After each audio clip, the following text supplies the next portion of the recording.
সেইদিনা আৰু জমনি এটা হ'ল শ্বেয়াৰ কৰিব বিচাৰিছোঁ সকলোকে আমাৰ সন্তোষ গ্ৰুপৰ ইয়াত সকলোৱে জানে ইয়াত পোকৰ ধৰা ছিষ্টেম নাই আমি য'ত আছিলোঁ গাঁওখনত আছিলোঁ আমি নিজনিৰ পৰা 1 ঘণ্টাৰ ৰাস্তা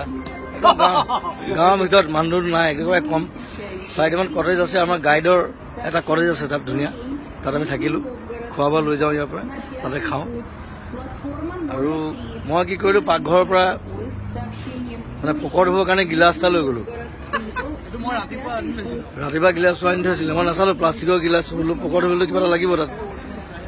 গিলাচটো লৈ গ'লোঁ পোকৰ ধুইছোঁ তাৰপিছত দেখিছোঁ কিবা পোকৰ পৰা তেল ওলোৱা নিচিনা লাগিছে পোকৰ পৰা তেল ক'ৰ পৰা ওলাব পিছত গম পালোঁ সেইটো আমাৰ শ্ৰমিকে মানে অমলেট বনাবৰ কাৰণে বাটাৰ আনি থৈছিলে গিলাচটোত বাটাৰ আছিলে মই নাজানো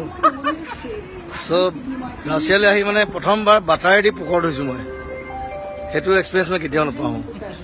সন্তোষ এক্সপিৰিয়েঞ্চ উইথ বাটাৰ পোকৰ